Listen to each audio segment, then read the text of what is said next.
sekarang suhu 33 derajat Celcius. Panas banget. Dan menurut Pak Rum, menjelang Natal suhu menjadi 45 derajat.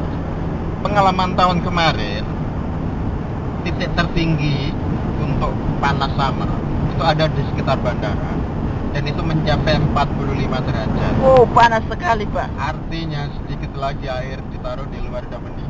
Ya ilah illallah. Bisa enggak kita orang Indonesia tinggal di tempat seperti ini? Insya Allah bisa, asal jangan bulan Ramadan, di bulan summer. Itu maghrib bisa jam 9 malam. Isya, imsak. sholat isya, taraweh itu bisa jam 11 malam baru mulai. Lalu Imsaknya sekitar setengah 5, jam 5 tetep lah. Oh. Tapi maghribnya yang agak panjang. Itu yang sangat exhausted, sangat-sangat melelahkan. Ya, Ini daerah industri, namanya Westpool. ya.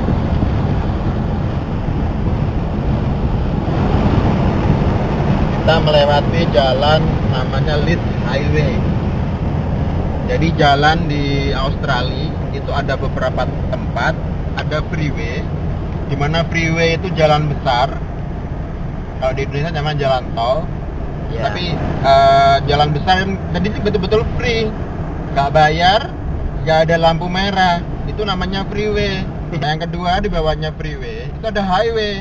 Highway itu kualitasnya di bawah sama kayak freeway, tapi masih ada Macet. lampu merah. Oh, lampu merah. Ada lampu merah. Setelah highway itu baru ada road, ada street, ada kalau village itu gang buntu, jalan panjang tapi buntu. Kalau jalan yang namanya clove, seperti contoh Wiley Clove, itu jalannya pendek tapi buntu, jadi ada cekungan di jalan pendek itu. Seperti itu model-model jalan di sini. Dan menariknya, setiap jalan buntu di sini selalu ditulis no through road, maksudnya jalan buntu. Beda kalau di Indonesia, jalan buntu, jalan bolong nggak ada peringatan. Begitu ceritanya. Nah, ternyata panas yang menyengat ini akan semakin bertambah menjelang Natal. Jadi di sini berbeda dengan di belahan bumi utara, Eropa, Amerika, di mana Natalnya sudah identik dengan salju, dengan si rusa kutub segala macam. Di sini malah sangat panas. Jadi Sinterklas mungkin harus digambarkan berbeda di sini, dengan berpakaian hanya celana pendek, kemudian naik kuda. Naik kereta pasir. 45 derajat, saudara-saudara. Bisa dibayangkan, sangat panas.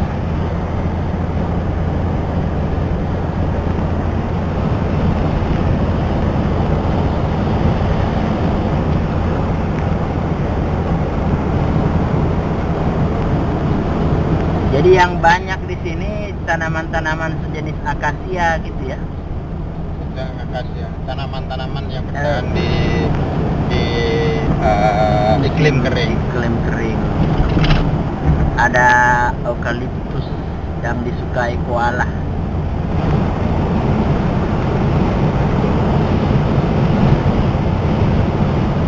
Dan sari eukaliptus itu disebut sebagai treaty oil. Iya.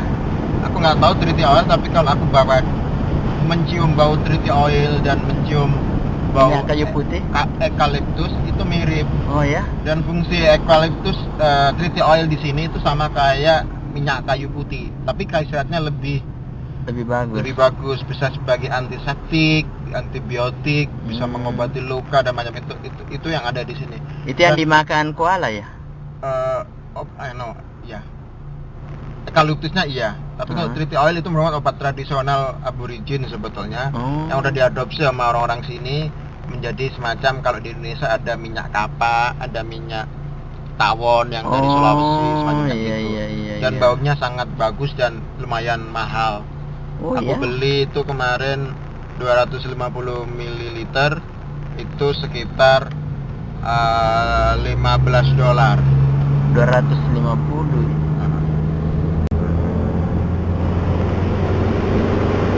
Nah, mobil-mobil di sini mobil-mobil kecil, sedan-sedan. Nah, kecuali mobil-mobil yang khusus jasa, jadi di sini untuk memotong rumput di halaman ada jasa-jasa. Saya pernah melihat mobilnya namanya Jim Mowing. Jadi khusus potong rumput. Rumah-rumah seperti ini yang saya heran, rumahnya kok pendek semua. Kata keterangan Pak Yani, untuk membuat rumah dengan konstruksi yang sedikit lebih tinggi dari ini panjang urusan administrasinya, sehingga ya dengan pasrah orang-orang bikin rumah dengan pendek-pendek seperti ini. Jadi tidak ada perbedaan kelihatan antara yang gajinya 50 juta per bulan sama yang 10 juta per bulan nih kalau dari rumah. Ada informasi tambahan Iya. bahwa rumah pendek itu adalah bagus untuk penghematan baik itu heater Ya. maupun air conditioner ketika Musim panas musim maupun panas atau musim musim dingin. Itu keuntungannya. Itu mengapa pemerintah sangat strict terhadap tinggi bangunan. Iya. Yang menarik ngomong-ngomong tentang mobil di sini tidak ada STNK-nya. Oh ya? Jadi kita cuma didaftar sesuai dengan kayak barcode, bayar duitnya, selesai. Kita nggak pernah terima surat yang namanya kayak STNK dan macam-macamnya kayak di Indonesia. Tidak dipajak ya? Dipajak iya, tapi kita nggak perlu administrasi yang susah. Kita bayarnya cukup di kantor pos. Tagihan dari kantor Samsat Australia diberikan dikirim ke alamat kita. Ya. Lah, surat tagihan ini kita setor di kantor pos. Kayak kantor PBB pos, ya, kayak PBB macam di PBB Indonesia seperti itu. ya. Terus kita cuma dapat stiker doang, stikernya ada di sebelah ujung itu. Oh, yang ini ya. Ya, itu tanpa STNK, tanpa surat macam-macamnya. Tapi kalau menariknya, ketika dimasukkan dalam komputer plat nomor kita, plat nomor mobil, itu pemiliknya, kepemilikan berapa, dijual harga berapa, tinggalnya di mana, itu terdata semua, bisa dilihat. Jangan kan seperti itu. Ketika kita melebihi kecepatan, terus kita ketembak sama speed gun, itu Ya, tagihan. tunggu dulu Pak, speed gun itu apa? Speed gun itu alat untuk mengetahui Kamera tersembunyi mungkin ya? bisa kamera tersembunyi, bisa juga dibawa oleh petugas. Iya. Itu tagihan bisa langsung ke rumah. Kadang-kadang juga define on the place gitu loh. Jadi Denda ditilang di di tempat, tempat, denda ya. di tempat. Dan besarannya itu sesuai dengan kelebihan kecepatan yang sudah dilakukan, tidak merata. Dikali berapa dolar Pak? Kalau kecepatan melebihi kecepatan rata-rata di atas 10%, kebanyakan itu sekitar 120. Waduh. Lihat pertambahannya semakin cepat, pertambahannya juga semakin tinggi Ya. dendanya. Dendanya berapa Pak? Dendanya di atas 100 Di atas $100. dolar. Lalu harga mobil berapa Pak?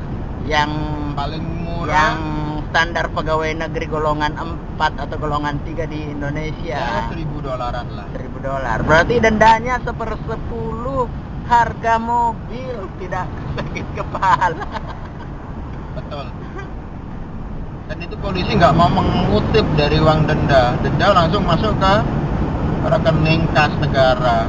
Ngomong-ngomong, berarti kalau 1.000 kali 700 7.000 lah $1 ya, berarti hanya 7 jutaan Pak ya.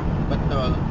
Waduh, $1.000 itu dibanding beasiswa saya 1.500 lebih ini ya, dengan menghemat masa biaya hidup 3-4 bulan sudah bisa disisihkan untuk beli mobil Pak ya. Betul. Tapi ingat Bapak, ketika kita beli mobil, kita harus melihat tahun.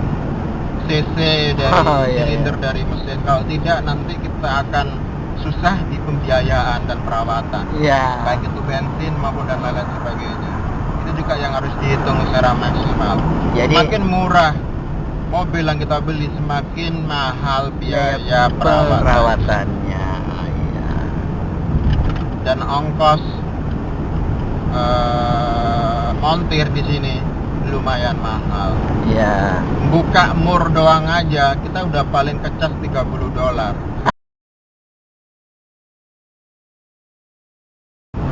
Nah, ngomong-ngomong soal kerja, Pak, bisa digambarkan apa upah jam-jaman atau apa gitu? Sebetulnya kalau dibilang kerja, pekerjaan di sini memang lebih baik daripada di Indonesia. Akan tetapi standar yang diterima di sini pun juga standar yang standar seperti di sini. Maksudnya, seperti contoh saya bekerja sebagai cleaner dengan gaji $20 per jam. 140.000 di Indonesia ya. Semacam kayak gitulah. Akan tetapi itu merupakan batas minimum pembayaran. Jadi meskipun saya dapat gaji kelihatannya besar, di sini merupakan gaji standar yang paling Upah kecil minimum ya. yang diterima oleh pekerja di Australia. Oh, jadi Bener, di sini digaji per jam. Pekerjaan informal seperti cleaning, jaga toko, atau cuci mobil, atau apalah yang informal, yang memang sila kasat mata itu rate-nya tinggi, tapi jam yang dikasihkan kepada pekerja sangat rendah, sangat pendek, sehingga duit yang diterima juga tidak banyak. oh, jadi dibatasi berapa jam per minggu, Pak? Kebanyakan seperti itu. Pekerjaan casual katanya, seperti itu disebut pekerjaan casual. Lah sebaliknya Bapak, ketika kita bekerja di pekerjaan formal, kita dapat pekerjaan long term sehari 8 jam sebagai contoh, Iya. rate-nya juga di bawah $20. Iya. Kalau levelnya level pertama. Iya. Kalau yang punya keahlian gitu, Tergantung keahliannya yang bisa dipakai. Sebagai contoh, bisnis makanan. Bisnis makanan di sini masih tetap menjanjikan. jadi kalau misalnya kerja sebagai koki, keahliannya masak misalnya. Menjadi koki itu merupakan salah satu keterampilan dicari oleh pemerintah Australia. Mhm. Karena salah satu persyaratan menjadi Permanen. residen menurut salah seorang permanen residen, keterampilan menjadi koki atau chef itu memiliki poin skor yang tinggi, Iya. setara dengan IT dan accounting dan lawyer Ini juga ya kesehatannya. dan tenaga kesehatan.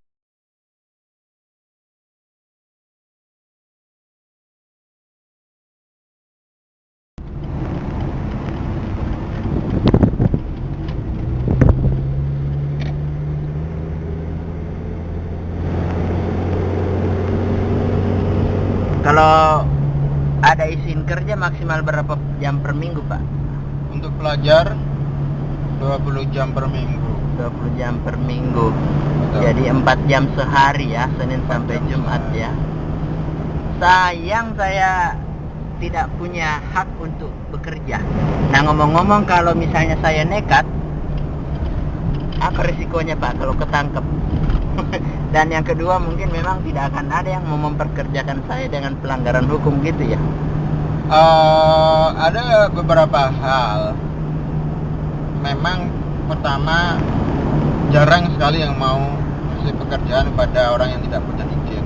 Ya. Akan tetapi di sini ada satu jenis pekerjaan cash on hand namanya. Ya. Pekerjaan yang langsung dibayar Ya. langsung. Itu bisa dilakukan oleh orang-orang. Akan tetapi orang yang memiliki pekerjaan ini jarang yang mau ngasih kepada orang yang tidak punya izin kerja.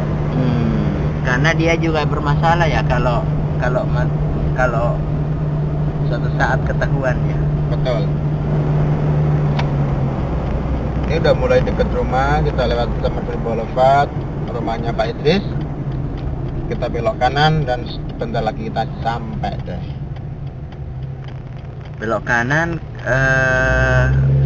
kardinya shopping center di mana? Sebentar lagi, Pak. Saya tidak kenal wilayah ini, Pak. Dekat rumah ini, Pak. Australia meskipun terkenal sebagai mobil disiplin, tempat yang disiplin, mobil di depan, Bapak, bisa di-shoot, Pak, mobil depan. Ya. Itu mengabaikan keselamatan dirinya dan keselamatan orang lain. Meskipun di sini terkenal sebagai orang disiplin dan ya well educated katanya, tapi tetap masih ada pelanggaran yang saya kira kurang bisa ditolerir mobil di depan itu. Nah, kalau atur lalu lintasnya gimana, Pak? Memberi kesempatan kepada orang yang dari kanan katanya ya? Betul, terutama kalau ketika kita ada di roundabout. Roundabout itu kalau di bahasa Surabayanya adalah bunderan. Oh, dahulukan yang dari kanan. Dahulukan yang sebelah kanan. Menariknya di sini, Bapak, salah satu contoh adalah Ya. saya akan coba, ya saya nggak akan belok karena ini ada gereja. Gereja di sini, setiap gereja pasti ada satu kotak di depan gereja. Itu untuk sumbangan-sumbangan warga gereja yang kurang mampu. Oh ya. Menariknya. Dan itu setiap minggu pasti ada orang yang ngisi kotak itu. Aha. Baik itu berupa baju, mainan, apapun deh. Oh. Nah, ini kompleks yang agak berbeda ini saya lihat, Pak, ini, Pak. Ini kan belakang rumahnya Pak Idris. Rumahnya agak mewah. Ujung sana kan rumahnya Pak Idris di bawah pohon-pohon itu. Baru belok kanan. Nah, habis ini belok kanan udah Oh. Williamson. Saya tinggal di Williamson Road, kardinya 6 berapa? 6163. 6163. Williamson Road, kardinya 6163. 6163.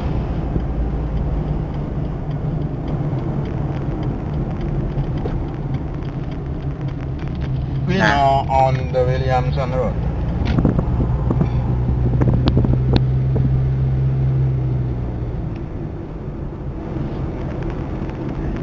Bagus kan, kompleks perumahan yang lebih mahal lah kelihatannya di sini. Ini ada garage sale, Pak. Mahal kalau begitu kan? Tidak, Enggak. tapi besar-besar. Kalau mau berkunjung ke situ.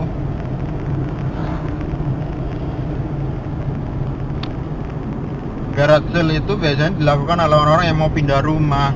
Daripada bawa perabot banyak-banyak, perabotnya dilelang. Namanya garage sale. Iya. Itu bedanya garage sale di Indonesia sama di sini. Kalau garage sale di Indonesia kan cuci gudang namanya. Di gudang, tapi baru kan? Baru. Ada sepeda.